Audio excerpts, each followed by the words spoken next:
사도행전 19장 1절부터 7절까지 말씀. 사도행전 19장 1절부터 7절까지 말씀. 한절한절 교독하시겠습니다. 아볼로가 고린도에 있을 때 바울이 윗지방으로 다녀 에베소에 와서 어떤 제자들을 만나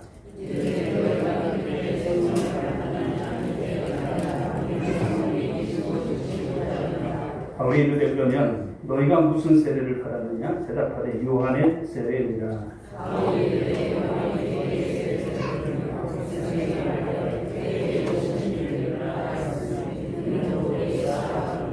그들이 듣고 주 예수의 이름으로 세례를 받으니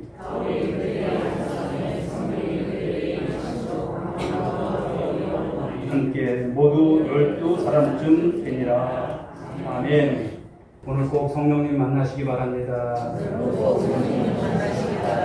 진짜 만나시기 바랍니다. 꼭 만나시기 바랍니다.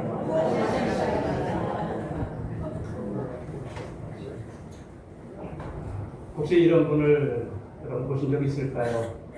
그 집사님의 이야기입니다. 여러분 가정에 에어프라이어라고 있죠? 예, 가전제품입니다. 여기도 이렇게나 멋지게 나왔는데요. 이 집사님이 이 제품을 하나 샀어요. 집마다 다 있는 제품입니다.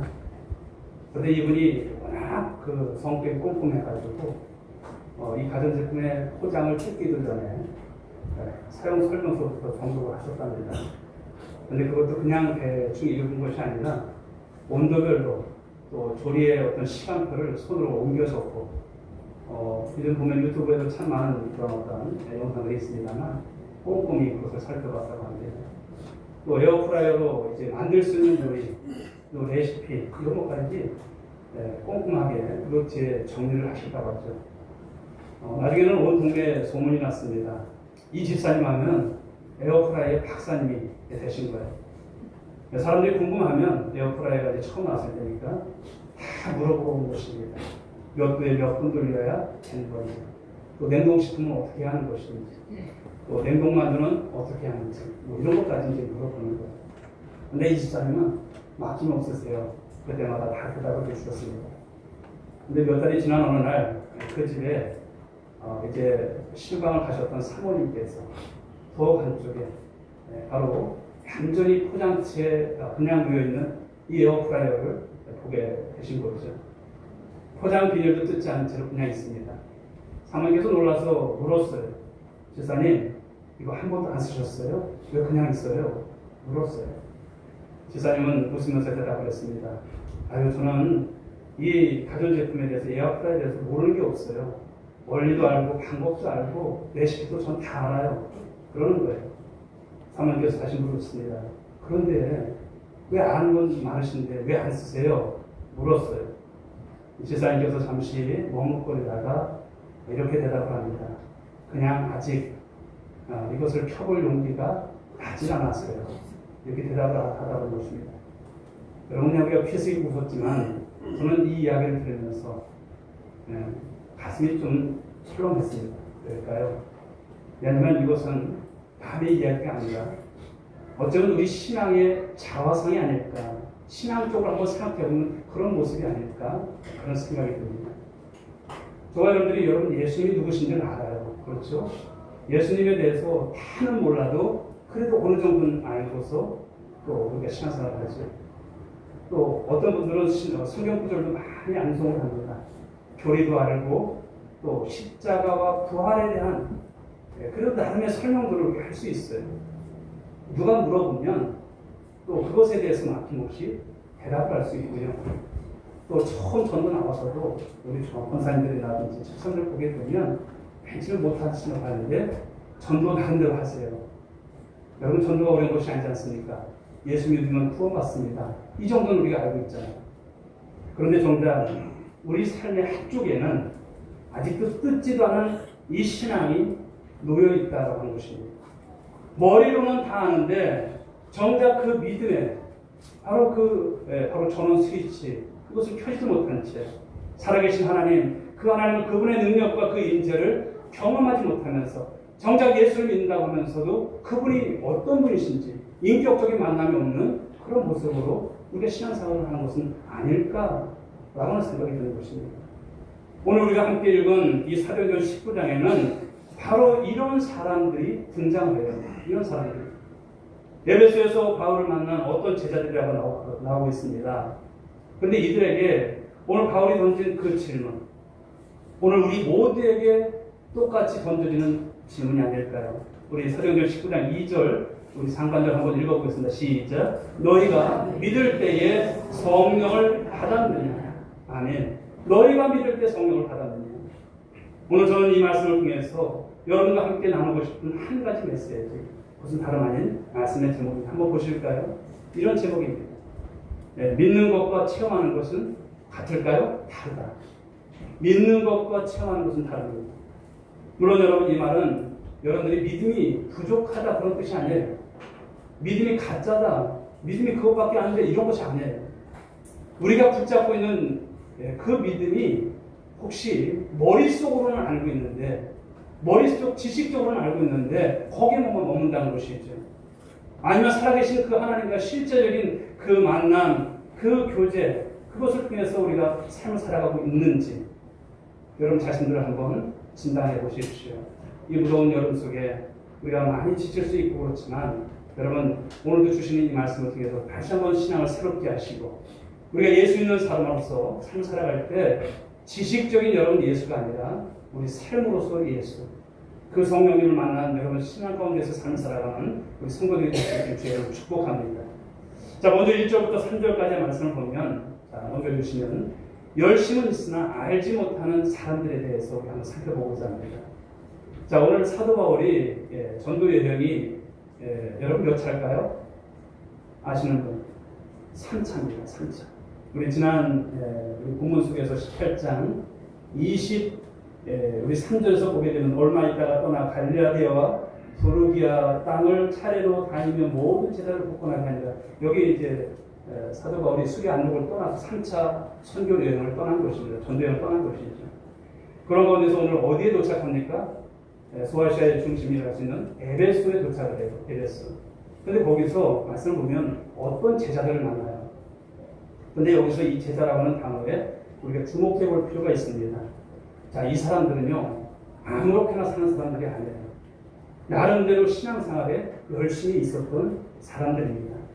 아마도 세례 요한의 이 가르침을 받은 사람들이 아니었을까. 그렇죠. 혹은 그 가르침이 전해져 내려온 것을 배운 사람들이었을 것으로 추정이 됩니다. 그래서 회개하면서 하나님을 기다리는 경건하고 진지했던 그런 사람이면 분명합니다. 그런데 바울이 이들을 보니까 무언가 이상한 느낌이 드는 거예요. 이들을 보면서 느낌이 있습니다. 열심은 있는데 이 사람들이 뭔가 빠져있는 느낌. 신앙생활을 하는데 그 안에는 생명력이 느껴지지 않는 모습이에요. 좀 이렇게 여러분 생명력 있는 여러 모습이 있지 않습니까? 그런 활기가 없어요. 그래서 바울이 그들에게 물어요. 자, 2절 말씀을 한번 보실까요? 자, 읽어보겠습니다. 시작.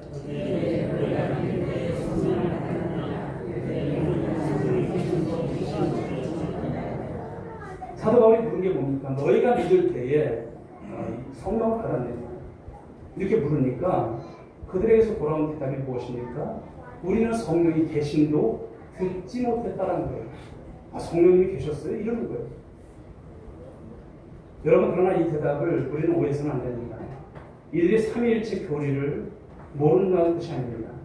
구약에도 하나님의 영에 대해서 여러 군데에서 여러분 성령에 대해서 말씀이 나옵니다.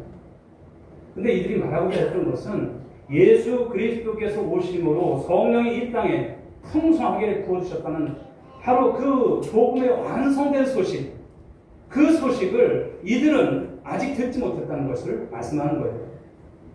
이들의 신앙은 어디에 멈춰 있을까요? 세례 요한이 가르쳐준 거기까지, 그 상태까지만 머물러 있었다고 하는 것을 말씀하죠. 회개하라, 오실 이를 기다리라 라고 하는 데까지만 나아갔지만, 그 오실 이가 오셨고 십자가에서 죽으셨고 부활하셨고 성령을 부어주셨다고 하는 이 완성된 이 복음까지는 그들이 나가지 못했던 모습이죠.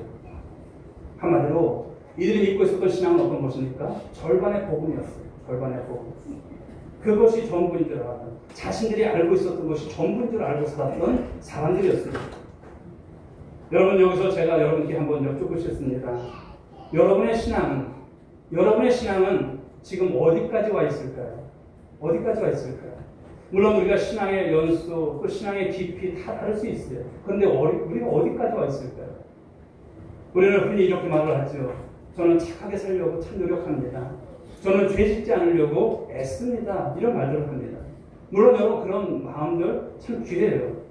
그러나 그것이 신앙의 전부라고 생각한다면 우리는 아직도 요한의 세례에 머물러 있는 모습은 아닐까 생각합니다. 여러분, 회개라고 하는 것은 시작이지 회개는 완성이 아닙니다. 여러분, 복음은 내 죄를 회개하라, 거기서 끝나지 않아요. 회개했으면 끝이다, 이것이 아니에요. 복음이라고 하는 것이 무엇일까요? 복음은 그리스도께서 죽으시고 부활하셔서 이제 그분의 영이 우리와 함께 너의 삶 속에 실제로 살아 역사하신다. 거기까지 나가는 것이 여러분 복음이 될 줄 믿으시기 바랍니다. 물론 오늘 예배소의 제자들은 나름대로 신앙생활을 열심히 하던 사람들이었습니다. 그런데 문제는 무엇입니까? 열심이 아니라 알지 못했다는 거예요. 그리고 그 결과 그들의 신앙에 어떤 확신도, 어떤 기쁨도, 어떤 능력도 없었어요. 그저 조용하게, 성실하게. 그러나 그들의 신앙생활은 어땠을까요? 메마른 신앙생활, 메마른 종교생활에 그치고 있었다라고 하는 것입니다. 오늘 저와 여러분들이 한번 에베소의 이 사람들, 이 제자들을 보면서 나의 모습을 혹여나 그런 모습은 아닌지 돌아볼 수 있어야 할 줄 믿습니다. 자, 이제 3절부터 5절까지 두 번째 말씀인데 이 세례 요한이 가르쳤던 그분에 대한 말씀을 나눠보고자 합니다. 오늘 바울이 그럴 때 다시 물어요. 3절에서 읽어볼까요? 시작.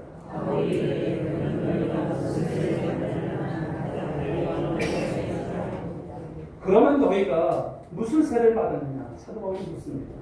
대답은 무엇입니까? 바로 요한의 세례를 받았다, 이렇게 말하고 있습니다. 여기서 바울은 이들을 정죄하지 않았습니다.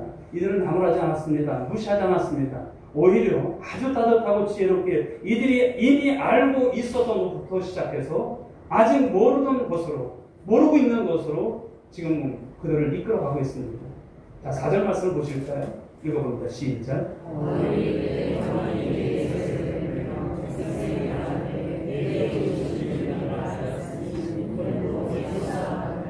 여러분, 이 구절이 오늘 본문에서 가장 중요한 그런 구절 중 하나입니다. 세례 요한의 사역, 그리고 그의 회개의 세례는 그 자체가 목적이 아닙니다. 요한은 여러분 손가락 같은 존재였습니다. 자기 자신을 가리키지 않고 오직 뒤에 오시는 이, 곧 예수 그리스도를 가리켰어요. 자, 요한복음 1장 29절 하반절을 보면 세례 요한은 예수를 보면서 이렇게 외쳤죠. 한번 보실까요? 읽어봅니다. 시작. 보라. 요한복음 보십니까? 요한복음 1장 29절 하반절을 보게 되면 보라, 세상 죄를 지고 가는 하나님의 어린 양이로다, 이런 말씀이 나옵니다. 요한의 사명은요, 처음부터 끝까지 누구를 가리키는 것이었습니까? 그리스도를 가리키는 것이었습니다. 그런데 오늘 에베소의 이 제자들은요, 그 손가락을 붙잡고는 있었지만 그 손가락이 가리키는 그분까지는 시선을 아직 옮기지 못했다는 것을 말하는 거예요.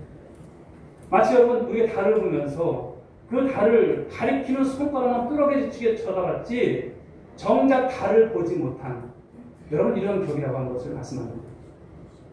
바울의 이 말을 듣고 나서 본문은 이렇게 말합니다. 우리 사도행전 19장 5절 말씀 읽어볼까요? 그들이 듣고 주 예수의 이름으로 세례를 받으니. 아멘. 바로 여기서 이 본문의 신학적인 핵심이 드러나고 있습니다. 자, 이것은 단순히 물로 씻는 예식을 한 번도 받는 그런 예식이 아닙니다. 그런 사건이 아닙니다. 이것은 이들의 신앙의 대상, 그 신앙의 대상이 완전히 새로워진다고 하는 것을 말씀하는 거예요. 회개하며 오실 일을 기다리는 신앙에서는 이제는 거기에 머무는 것이 아니라 이미 오셨고 죽으셨고 부활하신 예수 그리스도, 그 예수 그리스도를 나의 구주로 믿는 이 신앙으로 옮겨가는 바로 대목을 말씀하는 것입니다. 이들은 그날 처음으로 온전한 복음을 붙드는 그 감격된 시간을 갖게 된 것을 믿으시기 바랍니다. 사랑하는 여러분, 우리의 믿음의 대상은 어떤 도덕적 그런 원리나 막연한 신앙심이 되어서는 안 됩니다. 우리의 믿음의 대상은 오직 한 분이 되어야 할 줄 믿습니다. 바로 십자가에서 죽으시고 사흘 만에 부활하신 누구십니까? 예수 그리스도. 우리의 신앙의 대상입니다. 신앙생활을 열심히 하는 것과 그리스도를 인격적으로 믿고 그분과 연합되는 것은 다른 차원입니다. 다른 문제입니다. 사랑하는 여러분, 우리가 붙잡아야 할 것은 종교적인 열심이 아니라 살아계신 그리스도, 그 한 분인 줄 믿으시기 바랍니다. 그분을 온전히 믿고 그분 안에서 삶을 살아가는 저와 여러분들의 신앙, 이 변화된 신앙을 가질 수 있게 주님의 이름으로 축복합니다. 자, 이제 6절부터 7절의 말씀을 보면 안수와 그리고 임하신 성령에 대한 말씀인데 믿음의 체험이 흘러가는 모습이에요. 자, 이제 본문의 절정에 이르게 됩니다. 우리 6절, 7절 말씀을 읽어보겠습니다. 시작.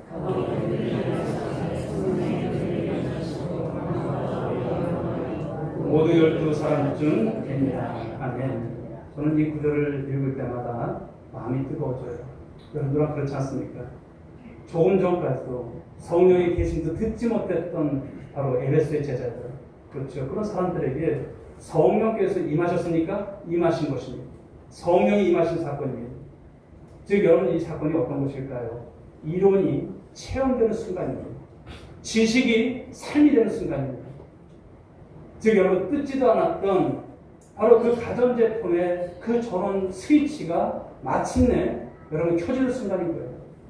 아무리 있으면 뭐합니까? 아무리 값비싼 것이 있으면 뭐합니까? 우리가 여러분 그 제품을 가지고 뭔가를 우리가 시도해야 되는데 시도하지 못하는 그런 모습인 것이죠. 우리는 여기서 한 가지 조심스럽게 그러나 분명하게 말씀드리고 싶은 것이 있습니다. 이 본문을 근거로 어떤 분들은 구원받은 이후에 또 다른 두 번째 성령 그 체험을 받아야만 진짜 신자가 되는 거야. 그러면서 어떤 사람들은 그것을 가르치기도 합니다. 그러나 오늘 본문 말씀은요, 그런 것이 아닙니다. 그런 이야기가 아닙니다. 에베소의 이 제자들은 애초에 그리스도의 완성된 그 복음을 들어본 적이 없는 사람들이에요. 구속사적으로도 매우 특별하고 과도기적인 상황 속에 있었던 바로 에베소의 제자들이었죠. 성령절, 바로 오순절 성령 강림 이전에 바로 세례 요한의 시대에 머물러 있었던 이들.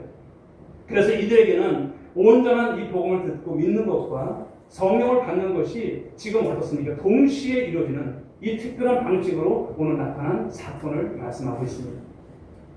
사랑하는 여러분, 오늘 우리는 어떤 시대를 살아갑니까? 저와 여러분들은 이미 오순절 이후를 살아가는 사람들이에요. 완성된 이 복음의 시대를 살아가는 주의 권속들인 것을 믿으시기 바랍니다. 우리가 참으로 예수 그리스도를 나의 구주로 믿게 되어질 때 어떤 여러분 역사가 있습니까? 어떤 여러분 변화가 있습니까? 성경은 우리에게 이렇게 약속을 하죠. 에베소서 1장 13절 말씀을 통해서 우리 읽어볼까? 시작. 그 안에서 너희도 진리의 말씀 곧 너희의 구원의 복음을 듣고 그 안에서 또한 믿어 약속의 성령으로 인치심을 받았으니. 아멘. 약속의 성령으로 우리가 인치심을 받았다. 이 말씀이 여러분 굉장히 중요한 말씀입니다. 이제 여러분들은 누구의 자녀입니까? 하나님의 자녀입니다. 바로 성령께서 보증하시는 그런 삶이 되었다는 것을 말씀하는 거예요. 성령을 받기 위해서 또 다른 특별한 체험을 따로 우리가 구해야 할 것이 아닌 것이죠.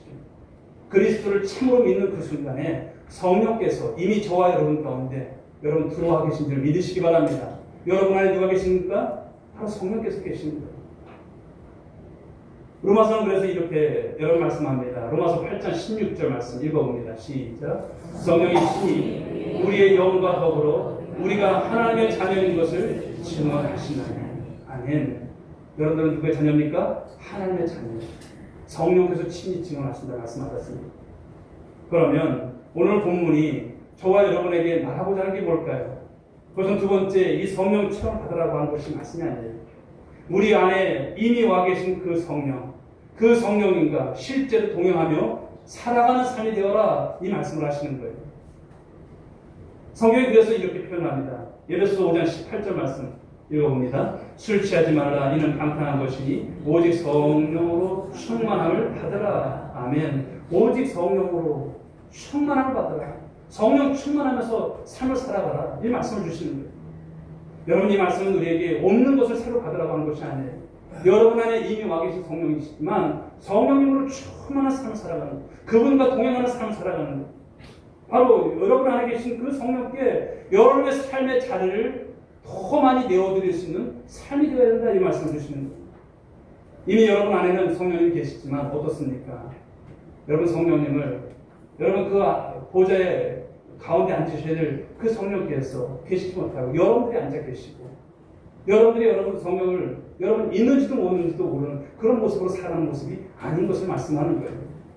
여러분 모두가 성령 충만하시기 바랍니다. 할렐루야. 옆에 분들에게 한번 말씀해 주세요. 성령 충만하시기 바랍니다. 성령 충만하셔야 돼요. 에어프라이어를 여러분이 이미 가지고 있으면서도 여러분 포장을 뜯지 않은 것처럼 이미 여러분 안에 성령께서 계시는데도 우리는 여전히 어떻습니까? 우리의 힘으로 살아가고 여전히 우리의 지식으로 살아가고 우리의 열심으로만 신앙생활을 쓰고 하는 모습들이 참 많다는 거예요. 오늘 방언과 예언이라고 하는 이 특별한 은사에 대해서 오늘 말씀 나오지만 여기에 초점을 맞추기보다 저는 오늘 우리가 이 본문에서 진짜로 붙잡아야 될 것이 무엇인가, 그 집중해야 될 것이 무엇인가를 생각해 봅니다. 그것은 믿음이 삶에서 실제로 살아 움직이는 능력이 되어 있는 거예요. 여러분 삶 속에서 그 믿음이 여러분 움직이는 어떤 모습으로 여러분 나타나고 있는가라고 하는 것입니다. 믿는 어떤 지식으로만 여러분 변화되지 않습니다. 그러나 성령께서 함께 하시고 그 말씀 속에서 살아가게 되면 여러분 능력이 나타날 줄 믿으시기 바랍니다. 믿는 자는 다르다고 하는 것이 나타나는 것입니다. 우리가 예수님을 믿는다고 고백하면서도 우리의 삶에 여전히 보면 두려움이 있고요. 염려가 지배하고 냉랭함이 지배하고 있는 삶을 살아가고 있지는 않습니다. 그렇다면 어찌 보면 우리는 아직 요한의 세대에 머물러 있는지도 몰라요. 주님 안에서 여러분 말씀을 우리가 받을 때마다 어떤 말씀이 있습니까? 두려워하지 말라는 말씀도 있었고요. 우리가 여러분 근심하지 말라는 말씀을 주시는 거예요. 그런데 우리는 어떻습니까? 늘 근심하고 걱정하고 불안해하고 어떻게 살지 그런 모습이 아닌 것이 이미 여러분 안에 계신 여러분 성령께서 충만하시면 걱정이 있어도 걱정하지 않습니다. 두려움이 있어도 두려워하지 않습니다. 왜? 여러분들이 살아가야 될 여러분 인생의 내용이 아닙니다. 성령께서 함께 하시는 그 삶의 여러분 내용들은 그 주님께서 함께 하심으로 다르게 나타날 줄 믿으시기 바랍니다. 오늘 여러분 요한의 세대에 머물러 있었던 그들의 모습이 변화되는 이 과정 속에서의 모습, 우리가 가져야 될 모습일 줄 믿습니다. 이제 말씀을 이제 정리하면서 나눠보고자 합니다. 여러분 이 시간 우리가 주신 이 말씀들을 통해서 한번 생각해 봤으면 좋겠습니다. 마지막 우리 한번 내용들을 넘겨주시면 이제 어떤 시간일까요? 이제 스위치를 켤 시간입니다. 전원 스위치를 켤 시간이에요. 포장을 뜯었습니다. 그렇죠? 이제 우리가 주님 안에서 삶을 살아가는 것은 무엇입니까? 그냥 폼으로 있는 포장되어진 채 그냥 삶이 아닌 것입니다. 만약에 오늘 여러분 24년의 이야기가 우리 삶으로 다시 들어와서 보게 되면 에어프라이어가 여러분 계속 포장도 뜯지 않은 채 있다면 부엌 한쪽에 있다면 신앙생활을 하지만 언제나 신앙은 그냥 폼으로 어떤 액세서리 정도로 신앙생활을 한다면 설명서를 아무리 달달 비워도 그 집에서는 단 한 번도 바삭한 여러분 치킨 냄새가 나지 않을 것입니다. 예수 믿는 여러분 그런 냄새가 나지 않을 것입니다. 있으면 뭐합니까? 포장도 뜯지 않는데 그렇지 않습니까? 지식은 완벽하지만 삶에는 아무런 변화가 없다는 것을 말씀합니다. 그런데 오늘 에베소의 이 제자들 여러분 용기를 냈습니다. 자기가 알고 있던 것이 전부가 아니었다고 하는 것을 인정했습니다. 그리고 바울이 전해준 이 온전한 복음 예수 그리스도를 마음으로 그들은 받아들였습니다. 그러자 어떻습니까? 그 순간 이론으로 알았던 지식으로 알았던 이런 모든 것이 변화되고 삶으로 나타나고 지식이었던 것이 여러분 체험이 된 줄 믿으시기 바랍니다. 그리고 성령께서 그들 위해 임하신 것입니다. 사랑하는 성도 여러분, 오늘 하나님께서는 이 바울이 던졌던 그 질문을 오늘 우리들에게도 동일하게 던지고 계십니다. 너희가 믿을 때에 성령을 받았느냐? 너희가 믿을 때 성령을 받았느냐? 이 질문은 여러분의 믿음을 여러분 의심하라고 하는 질문이 아니에요. 여러분 안에 이미 와 계신 그 성령님을 오늘 다시 진지하게 인정하시고 그분께 삶의 자리를 많이 내어드릴 수 있는, 전부 내어드릴 수 있는 이 사랑의 초청을 하시라는 말씀인 것입니다. 이미 여러분 안에는 누가 계십니까? 성령께서 계신 줄 믿으시기 바랍니다. 혹시 지금 이 자리에 앉아 계신 분은, 어떤 분은 지난 세월 참 열심히 교회를 다니셨습니다. 성경도 많이 하십니다. 그러나 마음 한구석에는 늘 메마름을 느껴오셨을지도 모릅니다. 기도해도 바로 하늘이 멀게 느껴지고, 찬양을 불러도 눈물이 마른지 참 오래된 그런 분들도 계실 것입니다. 그렇다면 바로 오늘이 포장을 뜯을 날입니다. 할렐루야. 포장을 뜯으십시오. 우리의 신앙은 여러분 가식으로 가지고 살아서는 안 됩니다. 포장도 뜯자는 책. 다 알아. 예수님에 대해서 알아. 아는 정도가 아니에요. 여러분 그 신앙으로 오늘도 여러분 버튼을 누르고 우리가 싸우지 않는 여러분 맨날 그 신앙은 변화되지 않습니다. 이제는 스위치를 켤라야 돼요. 우리 안에 계신 바로 예수 그리스도의 영, 살아계신 이 성령께서 이미 와 계심을 믿으시기 바랍니다. 그분은 오늘도 우리를 향해서 말씀하십니다. 어떻게 해요? 두려워하지 말라. 내가 너와 함께 하리라. 할렐루야. 두려워하지 말라. 내가 너와 함께 하리라. 오늘 이 시간 이후로 여러분의 신앙이 더 이상 머릿속에 지식으로 머무는 신앙들이 되지 않기를 주님의 이름으로 축복합니다. 할렐루야. 머릿속에 있는 여러분 신앙은 써먹지 못하는 것입니다. 아니면 뭐합니까? 체험이 없는데. 여러분의 삶 구석구석에서 또 여러분들이 만나는 사람들 속에서 여러분의 눈물과 그리고 여러분의 웃음 속에서 살아계신 하나님, 그 하나님을 실제로 만나고 경험하는 이 은혜가 여러분 모두에게 나타나기를 주님의 이름으로 축복합니다. 오늘 에베소의 12제자에게 임하셨던 그 동일하신 그 성령님이 오늘 이 자리에 앉아 계신 우리 오늘의 권속들 한 분 한 분 위에 새롭게 부어주시기를 주님의 이름으로 축원드립니다. 축원드립니다. 기도하겠습니다. 하나님 아버지 감사합니다. 오늘 사도행전 19장의 말씀을 통해서 믿는 것과 체험하는 것이 다르다고 하는 이 말씀으로 은혜를 받았습니다. 우리가 예수를 믿고 또 신앙생활을 합니다만 지식적인 신앙에 머무는 신앙들은 아니죠. 우리 주님에 대해서, 교회에 대해서 안다고 하지만 이미 와 계신 성령님에 대해서 알지 못하고 무지했던 우리들의 모습 속에서 변화된 삶이 없는 나의 모습은 없었는지 돌아보게 됩니다. 교회 생활을 하고 또 신앙생활을 하지만 오늘도 주일 예배 나왔지만 아무런 감흥도 없이 하나님 그런 모습으로 살아가는 우리 자신은 아닌지 돌아봅니다. 우리가 이렇다면 우리 자신의 하나님 실제적인 모습을 인정하고 성령님께 모든 것을 맡겨드릴 수 있는 성령 충만의 삶을 살아가는 우리 모두가 되게 하여 주옵소서. 하나님 이 온전한 복음을 이제 우리들에게 주셨는데 그 말씀을 가지고 살아갈 때 지식적인 차원이 아니라 성령님과 함께 하나님 아버지 고백된 이 삶을 살아나갈 때에 하나님 모든 성도들의 삶 가운데서 하나님 역사하시는 능력 또 생동감 있는 그런 신앙들이 될 수 있도록 복내려 주시옵소서. 인도하시옵기를 원하며 사랑 많으신 예수님의 이름으로 기도 올려옵나이다. 아멘.